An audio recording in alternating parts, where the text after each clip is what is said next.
this person is being called a dictator.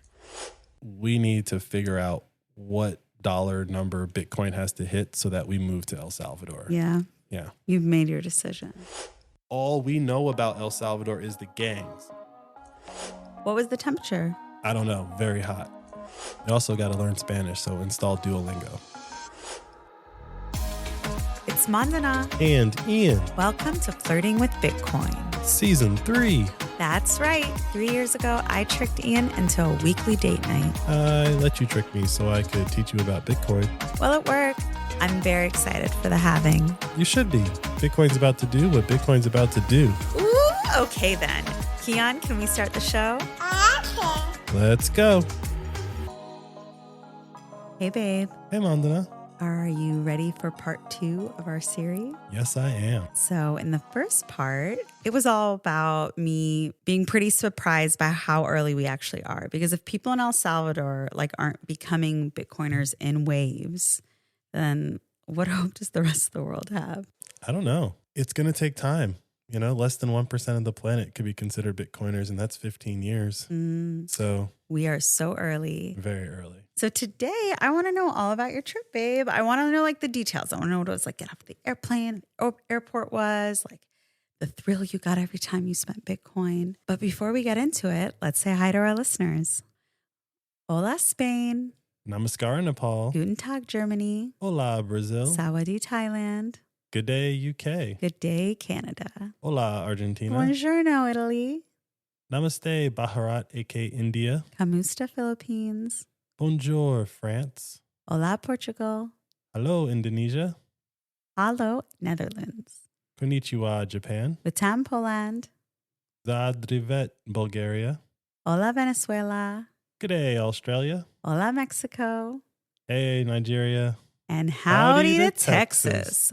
What time is it, babe? The current time is 8:32:050, and we're approximately 576 blocks from our last recording. And we're also 7,950 blocks until the halving. And if I gave you $1, how many acres could I get on sunny Bitcoin Island? Today, you can get 1,931 acres, aka Satoshis, Ooh, for that's $1. Low. It's only going lower. What about other stuff, babe? It's only been a couple days since our last recording, so the Satoshi price index hasn't moved that much. But it is down 1.7%. Or 1.07% actually. So even in a couple days, things got 1% cheaper for Bitcoiners. Hey, that's true. All right, I'll take it.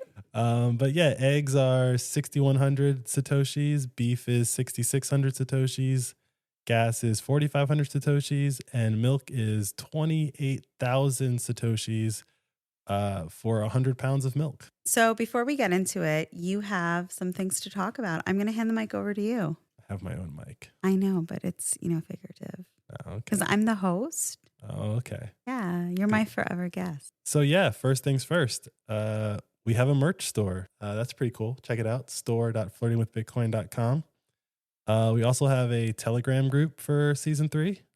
t.me/flirtingwithbitcoin. And of course, we have Twitter, Flirting with BTC, Instagram, Flirting with Bitcoin, Nostr. There'll be a link in the description because I'm not going to read off NPub. And as always, we have the website, which is www.flirtingwithbitcoin.com. That should be your homepage. So I don't know why we have to keep telling it to you guys. No, it's not a homepage. Yeah. Hey, the Satoshi savings calculator is on there. It is. And I forgot to mention that. We still have that. I need to put that in the notes. But yes, the Satoshi savings calculator. I know. We have a lot going on. Yeah. Goals.flirtingwithbitcoin.com for the calculator. Help yourself save in Satoshis instead of dollars and reach your Bitcoin goals. Wow, that sounded really professional. I don't know. I just felt. Or $29.95 shipping and handling for $0 in 6 to 8 weeks. Remember, things used to take 6 to 8 weeks to arrive. Things still take 6 to 8 weeks. Some things do. Yeah, they do good stuff. Yeah, probably things you should really want. If it can show up in a day, it's probably worthless. So just so our listeners know, we're taking season 3 very seriously. More serious. Yes. We've always taken it it seriously, but we are more structured. We're more structured. Okay. Look at my husband's judgment seeping in. Just an opinion. Just an opinion. But we got a schedule, baby. Like we got nights we record. I set up management meetings where we talk about everything else. We make sure that we get up everything in. Like this is the year of the Flirting with Bitcoin podcast. Glad to know. Oh yeah. Are you excited? I'm Do I excited. have your buy-in? I'm excited to see what this fully operational Death Star can do. I mean, if I had more time that I wanted to give, like we have this like running list of things, and we had our first like management meeting, and the list is longer than when it started. Before that meeting, like there's so much to do. There's so much we can do, but yeah, there's a lot to do. Yeah, so we're trying. Hey, it's Mandana. We're in season 3, The Having, and I'm making sure we drop a new episode every week. We are dreaming big for Flirting with Bitcoin, and the only thing standing in our way is time and money. Let me be transparent and talk real numbers. Through Value for Value, our listeners directly paid us 100,000 sats in season 1. Season 2, we made 1 million sats. Of course, now we gotta see if we can 10x again and reach 10 million sats this season. # relationship goals. If we earn 10 million sats from the work we put into this podcast, it'll be the sign that one of us can do this part-time, maybe even full-time. Send us Bitcoin or shop our merch store. It all helps with the goal. You can also give us an old school shout out on social, listen to us on your favorite Podcasting 2.0 app, or make and share clips of the show. Your support in any form is value we appreciate. Go to flirtingwithbitcoin.com/support and let's experience value for value together. Okay, babe, paint the picture for me. You get off the plane, you're at the airport. How are you feeling? Are you super excited to spend money? What was the first thing that you spent money on? It was all Bitcoin, right? Like on your phone with the Strike app? Yeah. I said paint a picture. I didn't know when you were gonna. That seemed to be a wandering. I had a lot of questions. That's not a question. That's I just want you to paint a picture worth a series of statements. A picture is worth 1,000 words. So Okay. get to painting. Okay. So you have to pay an entrance fee. So if you don't have a visa and you're from certain countries, you have to pay an entrance fee into El Salvador. And so they siphoned or shuffled you over into this one line. And so they ring it up. It's $12. And yeah, I said Bitcoin. They flashed a QR code and I used Strike and paid. How did you feel? I mean, I expected it. I knew that was going to happen because I've been watching people on Twitter do it. But yeah, it's when it works, right? Like I didn't have to have a credit card. I didn't have to, have cash. And technically I could have paid with, all the payments that I made, I could have been making with our Lightning node back at home. Mm-hmm. So like a completely sovereign hardware device sitting in my basement, paying the government of El Salvador at the airport in El Salvador. Like no one else knows, it's nobody's business. I mean, El Salvador knows, but yeah. Google doesn't know. Mm-hmm. Like if I tap to pay or whatever, Yeah. Google doesn't know, Apple doesn't know. If you swipe a credit card company doesn't know. I guess if you give them cash, no one knows. But like, no, like Bitcoin, I use Strike for almost everything because I'm just burning dollars out of existence. But yeah, that was pretty straightforward. And so they gave me this little receipt, go to the other line, handed my passport, and boom, I was in the country. As a Bitcoin podcaster, finally spending Bitcoin, how did it feel? For the record, I've bought a lot of things. I know with Bitcoin. you have, but in person. I've bought some things in person with Bitcoin, but what? Things I don't have a list, but no, the point is that you're in El Salvador, like you're in a place where they've basically, as sanely as possible, said use Bitcoin. Mm-hmm. Like they're advocating for it. In theory, I mean, I don't know where that Bitcoin goes, right? Like if you're using some services, a lot of services just use Bitcoin as the payment rails and then it gets converted into dollars, whoever's receiving it. Mm-hmm. I don't know if that's what the government of El Salvador is doing for that entrance fee. So there's that. But fundamentally, if they're not doing that and they're actually they have a Bitcoin wallet somewhere or a Lightning node somewhere that's just collecting all these payments. That's my guess. Maybe. Well, I guess this charge has always existed. So Yes, the charges always existed. This is just another payment method. Okay, that's true. That's true. Okay. But if you were an enterprising country, you might actually divert that Bitcoin and keep it separate, right? Like, Mhm. but I don't think that any of that matters right now because, like I said, if you have your phone and you can spend money, at least everywhere that I went, you can spend Bitcoin everywhere that I went. Like I technically only needed my passport and my phone for this trip. And I probably could have bought a new wardrobe and places to live. And, you don't need to bring anything. This is like the dream of like traveling, right? You just kind of up and leave, and wherever you go, you can get the things that you need. It's just that now you don't need a wallet. You just need a phone. Yeah, it's got to be a traveler's dream. Yeah, like the phone has dematerialized your wallet, basically. So yeah, overall that's pretty cool. But that was just that's like how they get you right away. But it's not like obvious, right? And I think I said this in the last episode, but one of the things that I learned on this trip is that Bitcoin is a great word. Every time I said the word Bitcoin, people would like look up and pay attention. And it became like a unique transaction, a unique interaction with somebody. Do you feel that way here? I don't pay with Bitcoin for anything. But when you're just saying the word Bitcoin, I feel like people are like, oh, that Bitcoin thing. No, I don't mean it like that. I mean, like I'm in a country that I, for the most part, don't speak the language. So like they have, for example, this airport, like they had all the payment methods, and I'm sure if I just showed them a card or something, they would have produced a card reader, and you're gonna make the transaction happen. But the word Bitcoin like catches people's attention because they know that it's like something new. And for the most part, I don't know how much everyone knows, but like the people who do know that like this is a unique thing about my country. So they almost like take pride in it. I don't know if pride's the right word, but it's like people look up, you see their eyes. They're literally looking at you like, oh, this is a Bitcoiner that came here. Yeah. It's also telling them a lot about you. Yes. And so there's just a lot of information packed in that word about you, and their reaction to that word is a lot of information packed as well.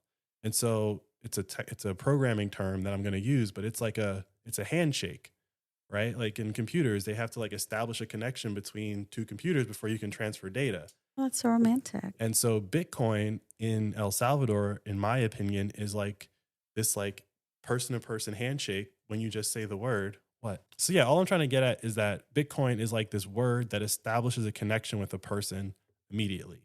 And it's either, yes, I understand what that is. I understand what that means.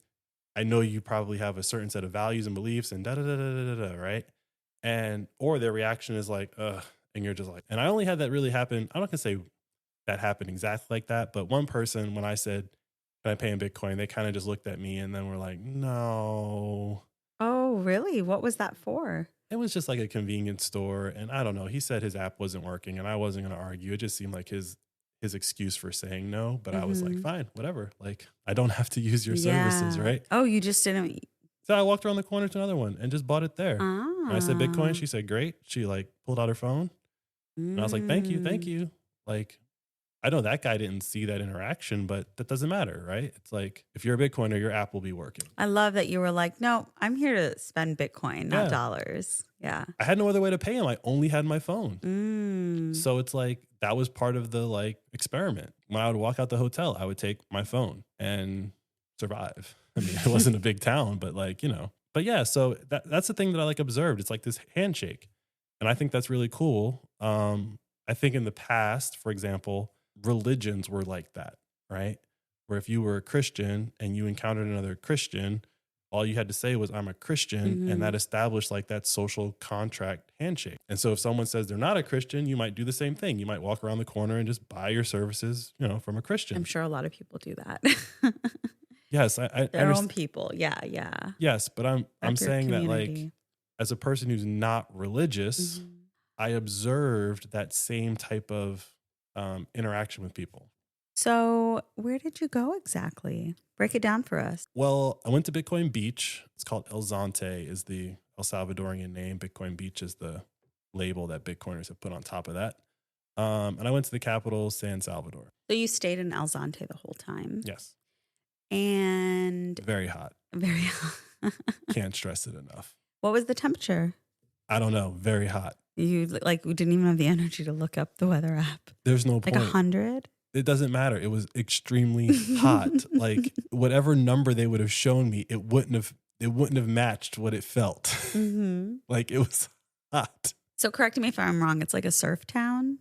Zante is a surf town. It's on the coast, obviously Bitcoin Beach, and there's a bunch of little towns. They're all surf towns. Mm-hmm. 2 or 3 towns up is like where they have like world championship surfing competitions and stuff like that. And you were saying it's small, and one of the reasons it is Bitcoin Beach is because it didn't have a bank. Like it doesn't have a banking infrastructure or things. It's a very small place. Yeah, I think I only saw one ATM. And someone like anonymously donated money, right, to this beach town so that they'd build up their Bitcoin infrastructure. I mean, it wasn't anonymous, but yes, someone came in and said, here's some money. I want to run this experiment. Yeah.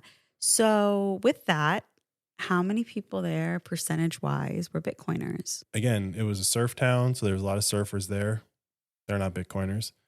It's a beach town, so there were a lot of tourists there. I didn't talk to everyone, but I would imagine that most of them were not Bitcoiners or there to spend Bitcoin or have anything to do with Bitcoin. But on one of the nights, there was like a dinner in front of this like pupuseria and across the street from this place called Hope House that does all this stuff for kids in the town about like teaching kids Spanish, teaching kids English, and just a lot of other events they do for the kids in the town. Because again, it's not like Tamarindo; it's a town that people live in. Correct. Yeah. So like at 4:00 every day, there's a bunch of kids running around on bikes and wearing school uniforms. I don't know where they come from or came from, but all of a sudden it'd just be like full of kids. And I was like, oh, you don't see that when you're on vacation, You don't see a bunch of kids in school uniforms at Ocean City. Like, I'm sure people live there, but everyone's on vacation. Yeah. So there's that. So Hope House is like a big part of Bitcoin Beach. And then they actually have a co-working space there. I noticed that like on the last day I was there. But at that Bitcoiner dinner, I would say maybe there was, it'd be aggressive to say 20 people, but maybe more than 30. It was probably 30 people. So not a lot. Not a lot. But a significant portion of them, I would say like 5 of them weren't Bitcoiners. Like one of them was and brought a bunch of his friends who were like investors, I guess. They were people who, like the FIRE movement, financial independence people, Okay. So he was a Bitcoiner and he brought some of those guys with him. Wasn't a lot of people, but they were interesting people, a lot of couples. That's really cool. So tell me, like, what was interesting about any of these people? What were they saying about Bitcoin? I would say these were people that you would kind of encounter at any meetup where it's just like any Bitcoin meetup where we're just like talking about Bitcoin. I think the only difference is that these are people that have made the quote unquote pilgrimage to El Salvador. Oh, these weren't locals. No. There was one local. Oh, I see. These people were all on vacation. No. Not everyone's on vacation. Some people were just there for a long period of time. So some people were there for a couple of weeks. Some people were there for a couple of months. There was one guy I met that I think he's been there, for maybe a couple of years. But what I'm saying is that like not every person who's into Bitcoin has been to El Salvador. I haven't been. Right. So like to just be around a bunch of people that are actually in El Salvador at Bitcoin Beach, like that's what makes them unique. How did that feel for you? I haven't really thought about like how it made me feel. I'm just stating that like the uniqueness of having a Bitcoin meetup at Bitcoin Beach. Was it satisfying? Because you do go to Bitcoin events here in America and they aren't always satisfying is a relative term. I don't expect to have like amazing connections with people at meetups. Like that's just not like an expectation of mine. But what I always most of the time come away with whenever I go to Bitcoin meetups or events is like, I must be way into this more than other people. Yeah. Really? There's no I believe that. levels. Like I would say like I'm a level 4, level 5 or whatever. But like I hear people say you host a podcast about it. Sure. But like I hear someone say something about something, they'll say something like, I don't have a great example, but let's say, for example, Lightning. I was thinking like they don't know what it is or they don't understand. It's not that they don't know what it is. It's that like I run a full node in my basement and can make payments in El Salvador from my Lightning node. Yeah, you can. And that's my man. So I can do that, right? But most people can't or don't even know what that is. Just for an example, right? Yeah, I know. Even if you're into Bitcoin, you're like, I know what Lightning is. And they might use like Albi wallet or something. Like they'll use Lightning, but they're not that deep into it. Yeah. And then the people will talk about like making money off their nodes and, oh, I heard you can make all this money. And I'm like, well, I know the answer because I'm actually doing it, right? Because of the encouragement from your wife. Sure, if you want to be honest. No, I wanted to understand the technical aspect of the Lightning Network. And in order to do that, you have to be a part of the network. So I needed to understand Lightning by running a node. I wasn't doing it to make money. I could see how you could make money if you sat down and like was like, I'm going to make this node make money, but I wasn't doing it for that. Now, that being said, in our example, like I could have been making more, have just making a couple quick changes, which I did, and we are making a little bit more now, but it's still not like making us money like you were saying. Yeah. Oh, it can make money. Yet. Yeah, but like, for example, like it made like 7,000 or 8,000 Satoshis in a week, right? Just by making a couple tweaks to it. That's like 3.5 dozen eggs. I mean, that's like $3 or $4, yeah. Right? Anyway, I still had to say, like, everything I always come away from those meetups is like, I am really, really, really into this. Yeah. And I want to know all aspects of it. And most people are just like, Bitcoin, it's the best money. That's good enough for me. It's doing what I need it to do. And I'm just here to like, you know, live my life and it's not that I don't care about all of it. It's just like, I have my lane and I'm good with what I know. And for me, I'm just always trying to keep up with everything. It's a lot harder to keep up with everything as like more things come out. There's so many rabbit holes. Yeah, like a lot of Bitcoiners are very skeptical of Nostr, for example. Meanwhile, I'm over here loving it, secretly building an app, right? Like, so secrets out. But I'm over here like saying like, oh no, these things definitely go together like peanut butter and jelly, and any Bitcoiner who doesn't see that eventually will, right? You know, I'm glad you're seeing things this way because it's not. Yeah, I get a lot of people start podcasts. But I really did think that it was a waste for you to be collecting all of the information that you are and pulling it in together. Like, yeah, it's not normal how much you research this stuff and think about this stuff.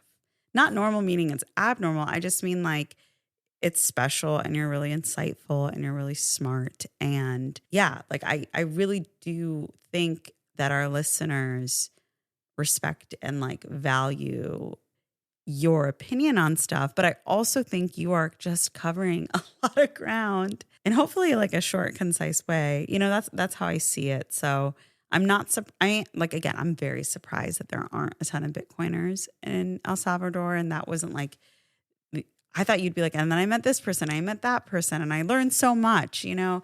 That doesn't seem to be kind of it seems like you were teaching a lot of people things while you were there. I mean, you could look at it like that. I did learn a lot, just not being directly showed something new, right? Yeah. But a lot of times the way that I learn is through experience itself, like going to El Salvador and just seeing it for what it is. Like no one can tell me that. No one can teach me that. There are a lot of Bitcoiners there in the sense that it's a very small town, and on a night, 20 or 30 people can show up. Right. Like that's pretty decent. And everyone walked there. It's not like this is not like a driving situation. Right. But at the same time, like there are some people that have actually moved there and are starting businesses there. And like that's very different. Right. So when I got off the plane, I just randomly walked out the airport, got a taxi and said, take me to El Zonte. I didn't even have a hotel. So like I'm in the car and I'm like trying to just Google a place to be like to tell the taxi to take me to. And I'm like, I'll figure it out. So when we get to El Zonte, there's basically two sides of El Zonte. There's like a river that goes through the middle of it. And he turned down the first turn. And as soon as we pull in, there's like this bright, brand new building. Like nothing is new. Nothing. Well, there's a couple of new things on the drive there, but like nothing is new. And then there's this like bright white building that says the Bitcoin hardware store. And I'm just like, what is that? Like, I've been following El Zonte for a while and I had no idea what that was. But then the driver like looks at his phone and goes, oh, wait, we made the wrong turn. So he like flips a U-turn and drives back out. Wait, take me back. And I'm like, okay, well, I don't know how far we're going when he like doesn't continue on. But he was just going to the other side of the river. So he goes back out and goes down and drops me off at the hotel. So I go to the hotel. It's literally on the ocean, called Olas Permanentes. I don't know what that means in Spanish. I'm sure I can Google it. But I'm checking in and the woman doesn't speak English, right? But we're using Google Translate and it's going fine. And she's laughing and I'm, like, I'm sorry, like I don't speak Spanish. Lo siento. Yeah. And so she works it all out and then she's like, how do you want to pay? And I said Bitcoin. And this was like the first time that this is the second time, but the first time I actually had that thought that I just said. Because when I said Bitcoin, she like perked up and like started looking around for a different device, obviously, because she had like her normal little credit card reader. And it was like over to the side. It was like a phone. She grabs the phone, she types it in, she like holds it up. I scan it, boom, paid. And like she smiled. She's like, thank you. And I was like, yeah, cool. She gives me the keys. I go check in. But like the way that she responded was just like, it caught my attention. And so then I drop the bags off. I go to like find something to eat. And they had like a restaurant at the hotel. So I sit down and the guy comes over, hands me a menu. And I was like, I'll just have a beer. Okay. Brings me the beer. And then I go to pay. He's like, no, you go pay. Like at the place that I checked in, it's like, we give you a receipt. You go pay there. Okay, cool. So I finished the beer. I walk over there and I hand her the receipt. She kind of remembered me, but she didn't. And then I was like, Bitcoin. And then she like perked up again. And so I was like, okay, like it's not Spanish. That's not a Spanish word. Why does that catch her attention? And like, that's where that thought started was with her. And then, like I said on the last episode, like there's a group chat for the Bitcoin halving party. Mm-hmm. And so I had mentioned in there that I was going and I was like, hey, like, where should I stay? Mm-hmm. And so someone was like, you need to hit up Ronnie. Like he's like, he does like rentals there or whatever. So I messaged Ronnie on Twitter when I landed and I emailed and I did all this stuff. Well, Ronnie responded like later in the evening. He was like, yeah, come up to the Bitcoin hardware store. And I was like, he's like, do you know where that is? Or he like tried to give me directions. I was like, oh, I know where that is. Like, so that's like the only thing I know where that is. Skipped over. So like I walked over there and the Bitcoin hardware store is very interesting. Basically, Ronnie and this guy, Jamie, opened a store that exclusively sells what you need to like hold your Bitcoin in self-custody. So they sell cold cards, they sell jades, they sell foundation passports, they sell seed signers, which are like these like build your own hardware signing devices. What about the little gift you got yourself? The not so little gift you got? Oh, I mean, well, that technically wasn't for sale. Really? Yeah, that wasn't for sale. So I got a block clock is what Mandana is referring to. If you've ever seen a Michael Saylor podcast or anything Bitcoiner, you've probably seen a clock in the background that has like the Bitcoin block height and the price. Like that's called a block clock. So they just had one in the store and they were selling like they're called block clock minis. And so when I was, buying stuff, I was like, I really want a block clock, but I don't really want the mini, like whatever. And Ronnie was like, we'll sell you the other block clock. And I was like, it's your only block clock. He's like, doesn't matter. Like he's like, you're not getting it. I want money. Yeah, right. So I was like, I sat there for a second. I was like, well, let me think about this. Like, it's not cheap. How am I going to get it back? Like, it's not fragile, but it's not sturdy. And I was like, I can figure this out. I was like, I'll take it. So then this was like on literally the day before I came back. Ronnie like gets on the phone and calls Jamie, and they were talking about something else. But I just hear him say to Jamie, like, Ian's taking the block clock. That's so funny. I was like, I'm paying for it. I'm paying for it. No one's taking anything. But yes, they sell all this stuff that's like exclusively for Bitcoiners. The thing that I thought was really cool is that they sell, you don't know per se, but when you generate a hardware wallet, you get your 12 words or your 24 words and you write them down, right? That's like, write them down. Well, you're like hardcore, you literally like etch these things into metal, right? So that if your house burns down, it doesn't burn up the paper that you wrote it down on. So they sell that. And then like to do the actual like stamping or whatever, they like rent that out. So both times Well, 2 of the times that I was there, like someone had come and like rented it out to like do that. To your point, like there's Bitcoiners, there's people there that are like going there, buying this hammer, these steel plates, this little alphabet. You're right. Like there's definitely a market for it. Why else would they have a store? Well, this is the first, from what I understand, the first of its kind in El Salvador. But this is what's going to... Ronnie. Or is that Jamie? Jamie runs the hardware store. Ronnie and Jamie are doing it together. Oh, that's sweet. Ronnie, as he would say it, is like the face of the store, and Jamie is like the business of the store. Love it. Right? So Ronnie's the Mandana. Yeah, sure. That's probably the Mandana that knows how to build seed signers. Yes. Hey gang, it's Ian. Let's chat for a second. Bitcoiner or not, I know we're all feeling anxious to save more money lately. But do you want to know why you're feeling that way? It's because you're still thinking in fiat. Seeing the price of everything go up in your local currency, that's what's driving you crazy. That's where all this anxiety is coming from. Meanwhile, the reality is everything is actually getting cheaper on Bitcoin Island. And you might ask yourself, how do I get to Bitcoin Island? Simple. Bitcoin Island is just a state of mind, and you need to train your brain to think in Bitcoin. Your first training exercise is to set a Bitcoin goal using the Satoshi Savings Calculator made by yours truly. And your goal should be to always have more Bitcoin today than you did yesterday. It's literally that simple. This way, the amount of Bitcoin you have only goes up. And once you start to think in Bitcoin, over time, everything around you becomes cheaper. You'll be way more confident about the future. No more anxiety. Look, we don't need to overcomplicate this. You're still early, but you gotta be strategic. And you gotta unlearn everything they taught you about money. So go to flirtingwithbitcoin.com and train your brain to think in Bitcoin with the Satoshi Savings Calculator.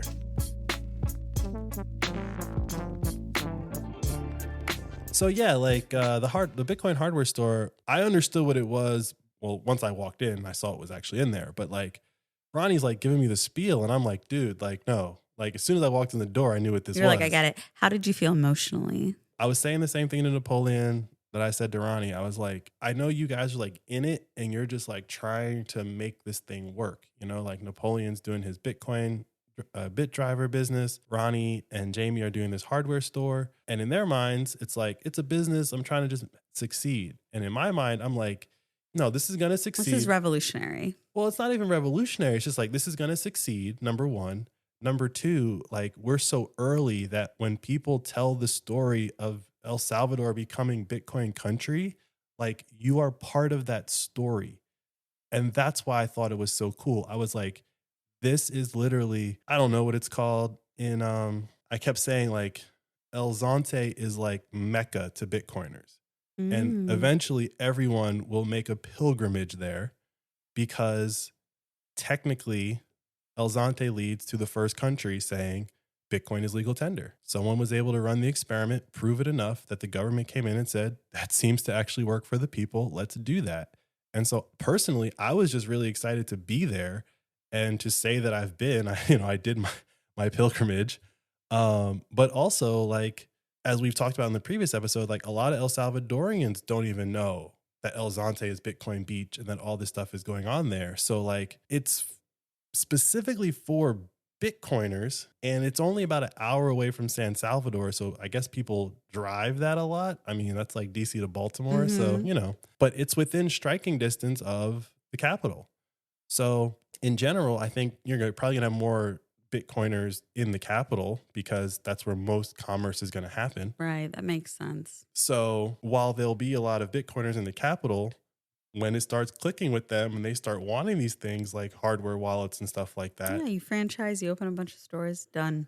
Well, you could franchise it. Or do it yourself. However you want to do it. What I'm getting at is that what the Bitcoin hardware store does that I think is really cool, it does the thinking for you. It picks which is best. What's available? It's not, I guess I would argue like, it's not picking what's best. It's just picking like, these are actual Bitcoin tools, right? Like when I came into Bitcoin, I bought 2 ledgers. They don't sell ledgers at the Bitcoin hardware store because Ledger can store a bunch of crypto on it. And Ledger did a bunch of shenanigans, right?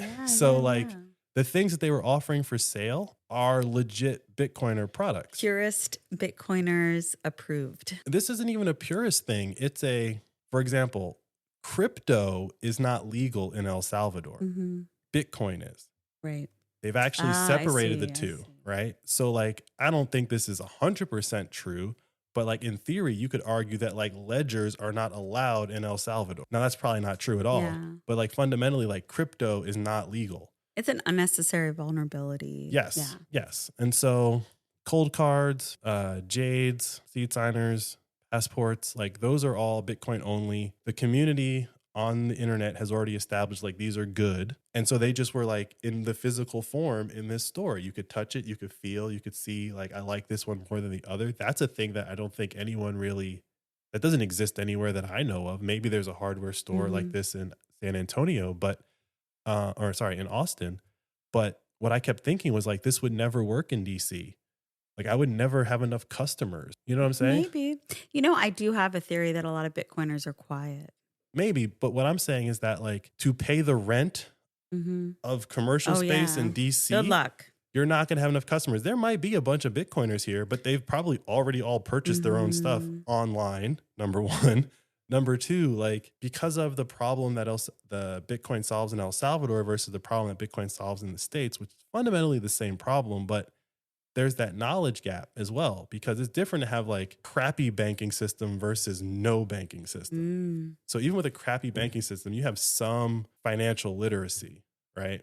Might not be, fully understanding the system, but you have some, versus people who are going from cash only, skipping credit cards and all that stuff basically, and going straight to Bitcoin, which I'm not saying all El Salvadorians don't have credit cards, but like most people just operate on cash. Interesting. And credit cards are so annoying and there's so many added fees and things like that. So, not having any of those things probably makes adoption painless unless your app's not working. Yeah. I mean, that alone, I had like an experience where I was trying to buy a t-shirt and it looked like it didn't go through. So I was like, try it again. And we tried it again and that didn't go through. And I was like, all right, let me just go grab cash. And then when I came back, she was like, oh, they both went through. So I bought 2 shirts and she was like, you could take another one. And I was like, she's like, I'll send it back to you. Cause again, it takes like less than a penny to send it back and forth. And I was like, no, I'll get another. So like I got like it wasn't a Bitcoin shirt. It was just a El Zonte Surf and Papusa shirt or something like that. Ooh. But yeah, Tell me about the pupusas. Pupusas are great. That's all you got to say? The best you've ever had because they're in El Salvador. I mean, I've had a pupusa in DC. I can't remember if it was better or worse than in El Salvador. It was made by an El Salvadorian though, so. But no, I mean, the thing that I think is hilarious about pupusas is just in my opinion, they're cheap, but fundamentally they're actually the cost of food, right? Right. So like the one place that the Bitcoin dinner, whatever it was at, was in front of this pupuseria. You're there to basically support a local business. So that's what you're going to eat. Right. You're going to buy it from her. I didn't really know what the standard ingredients in a pupusa were. So I was just like, there's no menu. You just go tell her what you want. So we had a little like back and forth. And finally I was just like, surprise me. Right? So yeah, there's basically like cheese and beans. So frito con queso. Good job. There's just cheese, so con queso. And then there's beef. Carne? Yeah, beef and cheese, beans and cheese. Like there's all variations. I understand, babe. We don't need to go on this level of detail. But the point is that like that was like my first interaction. Once I understood like that's how you order, then I could order them all the time, right? She brought them to me and then like I went to pay and I said Bitcoin, same thing happens again. Eyes light up. It wasn't her, but her husband. She like points at him. He like whips his phone out. He's like smiling. Like he punches it up. Then he shows it to me. And I'm like, it was like 7,000 sats. Cheap. And I was full. That's awesome. Yeah. And so like, I just kind of laughed. And then he kind of laughed because I'm sure a lot of people have done this with him. And I was like, whatever, right? And I paid the guy. And then, like I said, everyone was out there like just mingling when it was over. And that's when I learned that like some of the guys weren't actually Bitcoiners. They were like with somebody that was a Bitcoiner, and they were all going to go to the like party beach, which is called Tunco. And they were like, you should come. And I was like, I didn't come here to party. And they were like, no, but like this town is dead after 8 o'clock. I was like, that's great. Yeah. You're like, I came to Bitcoin. That's great. Like, I'm like, everyone went to bed. That's great. Like, I'm going to bed too. And so when I was leaving, I met another guy, another character named Adar. And he was a person who's been living there for a while. He had his dog with him. So obviously he was planning on staying. But he was from Toronto. A lot of people there are from Canada that I ran into, a lot of Canadians. And a lot of Canadians that I think if you have the same conversation with them, they all basically say like, yeah, after the protest, I realized I had to get out. So they're moving, or they're just spending long time, vacations. They're working on their residency to El Salvador. I see. Yeah. And are they thinking the beach or, yeah? Just out of Canada into El Salvador. Yeah. We'll work out the details later, right? Yeah. But it's hot though. I hope they're doing well. I mean, they made their choice. Like if it's hot, they'll pick somewhere else. Yeah. But no, like that seemed to be the move. That seemed to be the move. And yeah, so like another person that I met, so Ronnie was the first guy that I met there. That was a Bitcoiner at the Bitcoin hardware store. And then I like walked down into town trying to find like just where are the people, And I came across this little like restaurant or whatever you want to call it, shack really, but it was a restaurant on the beach. And there was like a guy in the kitchen, like cooking food. I was like, oh, hey man, I see your menu. It's written in English. So obviously you're kind of catering to Western me, right? And he was a really cool guy. His name's Oliver. And he was like, oh, sorry, man, we're not open. I'm just like prepping for tomorrow. And I was like, okay. He's like, but I can make you like a drink. And I was like, no, I'm good. Like, whatever. I've just got here, just walking around, talking to people. And Oliver was really interesting too. Like he came to El Salvador to open a restaurant. He did not go there as a Bitcoiner. And I hope I'm not butchering his story, but basically like he wanted to open a restaurant in Canada, but realized that he couldn't. It was just going to be too expensive. And he likes to surf. And so A to B, he ends up opening a restaurant in El Salvador, in El Zonte. And then the Bitcoin came to him. So someone told him, hey, you're at Bitcoin Beach. Hey, you should take Bitcoin. That's so interesting. Yeah. So what did he say about Bitcoin? He was like, I was skeptical first, but people want to do it, so whatever. And then like he's like, yeah, but now I get it. He's like, now I get it. And so like we talked about the idea of having a restaurant and how it works and how it like helps the business. And he was saying like, as all Bitcoiners will say, oh, I wished I had pushed in more. Mm-hmm. He had mentioned like he had like been holding some stuff in cash because he was going to buy, I think, a motorcycle or something. He was going to buy like transportation. I'm going to say a car or a motorcycle. And then Bitcoin like ran up like 20%. He was like, I should have had it in there. Like, why was I thinking? It's like, you get Bitcoin at the price you deserve. Yeah, but no, it's just like, I'm just keeping it outside for like, I'm just not going to put it in versus I could have just left it there until I actually needed the dollars. Right. Mm-hmm. And so, or bought it in Bitcoin from the person. Right.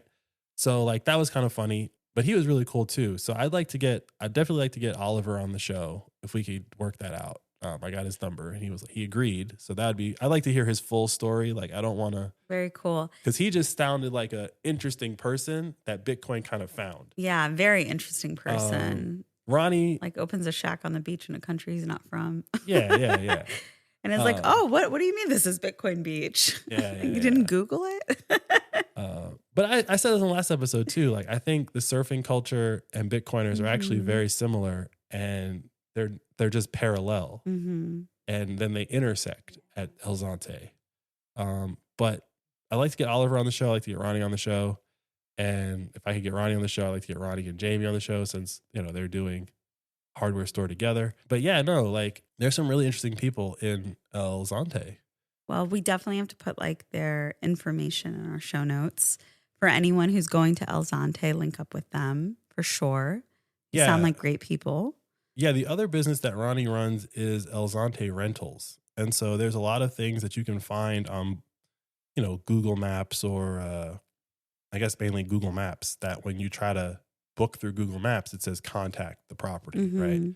Well, Ronnie like has connections with all those properties and will kind of like find places for you. So they'll call around and say, hey, do you have any openings or whatever? And he'll kind of put it together for you. So he actually found me a place to stay for a little bit. It was nice, but it was like bare minimum. Mm-hmm. That's you, babe. Minimalism. Yeah. There's a little too much minimalism for you. No, you missed our house. No. With all the things in it. No. Just like, everything there is just very different levels of quality. Mm-hmm. And so from one place to the other, it was just a very big change. If I had just stayed there to begin with, I would not have even thought the thoughts. First hotel was fancier. The first hotel was nice. Second hotel was fancy. And then that place was like less nice than the first one. Right. So it was like a double step down. But you're right on the beach. Makes it all worth it. Yep. This sounds like a great trip, babe, but I think it made a lot of sense that you went without me. Because you were just like out there yapping, and when I'm on vacation, I just want to relax. Yeah, this was not a vacation. This would not have been your cup of tea. Yeah. There was no structure, there was no plan. Mm-hmm. There was nothing. Yeah. Literally day-to-day adventure. I'm glad. I'm really glad that you called it a pilgrimage, because that's what it was for you. And I feel like you've been longing to be in El Salvador, just like as you described. So I'm so glad you had that. And I'm excited to go with you in 6 weeks. Is that right? It's kind of crazy. 6, maybe less. Maybe less. It's a week and then 4 and then a week. So yeah. Okay, yeah, 6. The math adds up. Yeah, the math is mathing. Yeah, but I think this perspective is really interesting. I'm curious to see if other people have the same impression as you who have gone to El Salvador, or does anyone go to El Salvador the way that you did?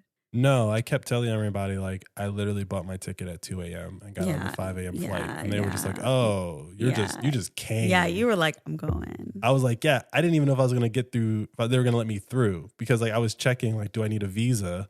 And it said no. So I was like, okay, but it seemed like maybe sometimes you do. I don't know. But you don't need a visa if you're in the States. It's a 90-day. When you buy that, that thing, it's like $12. Mm-hmm. That gets you 90 days. Oh, so are we good for when we go back? Or you are good? That's 90 days. I lost the ticket. Ian, $12. That could be. We could buy Bitcoin with that $12. I did buy Bitcoin with that $12, and I gave it to the government. And I gave it to El Salvador. All right. Well, I'm really enjoying this series. I'm learning a lot. Mm-hmm. There's a lot to unpack. I want you to think about your feelings, babe. I'm going to keep asking about your feelings, because this is a big deal. This trip was a big deal for you. Maybe you just haven't processed it. I will say one thing. Today, I watched President Bukele's speech at CPAC.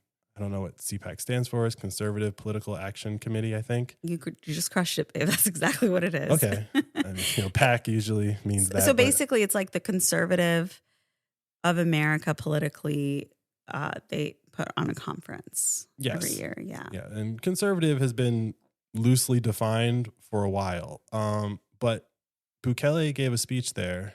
And what I will say about his speech is that if I hadn't gone to El Salvador, I don't think his speech would have registered. Having gone to El Salvador and then because his speach happened after, right? Mm-hmm. Yeah. What, give me something. I'm trying to his you can give me a feeling if you can't give me a fact.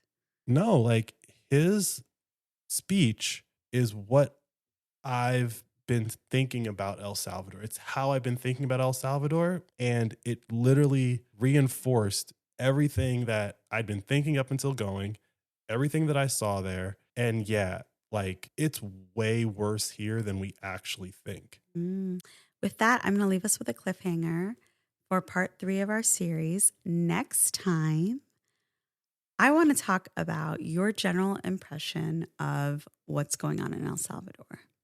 Okay. Just general? I think it's great. No, I want to understand what you think about the decisions that El Salvador has made around Bitcoin and how it's impacting the country, and what you think is going to happen, how you think it's impacted the people so far, what it's going to take. Yeah. I mean, there's a lot to unpack there. I know you think it's great, but it's more nuanced than that. And there's the actual experience of the people is very different from headlines and things like that. I mean, you were able to talk to a lot of people that actually were in El Salvador before Bukele was president. Yeah, I will say that the country itself, when you get off the airplane, you get out the airport, and you're on your way into El Salvador, it doesn't look like anything else in Central America. It looks exactly like Costa Rica, maybe worse. It looks exactly like it looks like, oh, you could do some work here, you know? But what I will say is that what is happening is a lot of infrastructure to be built on top of that people probably aren't looking for, right? They're expecting, I think people are expecting more. And if you don't know the history of El Salvador, you don't understand like what they're How far they're coming, they've already come. Well, what they're coming up from. Yeah. Like it's a war-torn country. But we don't call El Salvador a war-torn We country. don't. It's literally, okay, this sounds really messed up, but what you see in Ukraine is what they're coming out of. Oh, that's fascinating. Yes, it was very bad there. And all we know about El Salvador is the gangs. But there was a lot of other stuff that happened there that they are rebuilding from. And if you don't know that part of the story, you're kind of like, what's wrong here? All right, well, let's not leave off on a negative note. Let's leave on a positive note. I think that's a very positive note. Like, they are already the most popular country in the world. Like, that is worth so much. What makes you say that? The president of El Salvador spoke at CPAC. That makes them the most popular? Name another president of a Central I mean, America. I would think Italy is popular. People are going to Italy for vacation. They didn't invite the prime minister of Italy to speak at CPAC. I mean, and she's a conservative. Speaking at CPAC is not... No, does not make you the most popular country. No. I hear your pushback on that. But what I'm saying is this person is being called a dictator. Meanwhile, everyone at CPAC is cheering him on. And the things that he's saying is a warning to America, saying my country just came out of a problem of like 50 years. And I'm here to warn you guys, you look like you're heading into that problem we just had. No other world leader was invited to CPAC to give that message. Like, he was invited, he came, probably at some risk, right? Like, people want to hear him speak. The risk factor, yeah. It was like, did he feel safe coming to America? For example, we're all being marketed that we should care about Ukraine. They did not invite Zelensky to speak, right? They did not invite... For what? He's getting his money. But that's not my point. They have the ability to invite who they wanted. And they invited the most recently democratically elected president of Central America, who got over 85% of the vote. Like, and he's explaining how, and he's explaining why, and he's explaining like, you guys have problems. I'm here to warn you. Like, it was a very powerful speech. I hear what you're saying, and I don't disagree with anything you said. I just don't think that can be called popular. I think that's being called... Google it. People are saying Google El Salvador is the most popular country in the world. He is the most popular president in the world right now. That's different from El Salvador being the most popular country in the world. If your president is the most popular, your country by default... When Obama became president... Maybe. I don't know. Because like what you're saying... He's cooler than Obama. People are still not knowledgeable about El Salvador. Like what you just said, it's war-torn and those types of things. People don't really understand what's going on there. So like when I think popular... You can be popular and not people not know those things. Understood, yeah. Famous people are so misunderstood. He is the most popular president in the world. Whether you like him or hate him, everyone is talking about him, number one. And so by default, they are talking about his country. Because if you're going to say you hate the guy, you got to talk about what he's doing that's so bad for his country. You know, I got to ask some people because I don't know if everyone is talking about Bukele right now. I don't know if that's everywhere. Okay, I'm going to phrase it a different way. Okay. If you live in the West and you do not know who this guy is, you need to find out. You have to talk about him because he literally fought off the IMF and George Soros. Yeah. So, babe. So that's positive. Do you think that this series is going well? How's season 3 so far? How you feeling? 2 episodes in? Yeah. What's the energy? What's the vibe? Are the vibes good? Or are the vibes off? My vibe is we need to figure out what dollar number Bitcoin has to hit so that we move to El Salvador. Yeah. Yeah. You've made your decision. I mean, it could be a very big number. Mhm. You could say if Bitcoin hits $10 million, we're moving to El Salvador. But I think we need to pick a number. Well, there's my homework. And I don't mean like we go move there and live there as our only place of residence and we live there forever. I'm just saying that we need to spend more time there. I understand. Yeah. Ian was like, there's this place and this neighborhood and that. So I know it's on your mind, babe. And you know what? I'm going to keep an open mind. Okay. My promise to you. You also got to learn Spanish. So install Duolingo. I think my Spanish is better at home. When I'm in a Spanish-speaking country, I like freeze up, right? But I listen to a ton of music in Spanish that I sing along to, and I watch so much Spanish media. Like I watch so many TV shows in Spanish, and I watch so many movies in Spanish. But when I'm in Costa Rica, I'm like, hola. Like, what is wrong with me? I don't know. You're afraid of being wrong. Yeah, obviously. I'm but not. I know you're not. You're like, I try, but I'm like, hola. But you say it with a smile. I know what it is. I know what it is. It's deep-seated trauma from my childhood. I grew up in a predominantly Hispanic neighborhood, and I am Iranian. And so everyone thought I spoke Spanish, and I couldn't. And I was at the time learning English because I only spoke Farsi. And old women, maybe they were young, but to me they were old, would yell at me for not knowing my language because they would talk to me in Spanish and I did not know how to respond to them.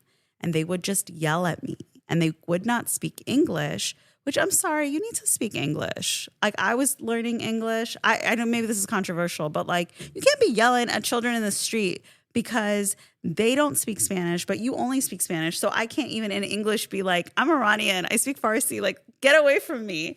So I'm sure because of that, that's why I freeze up when I have to speak Spanish.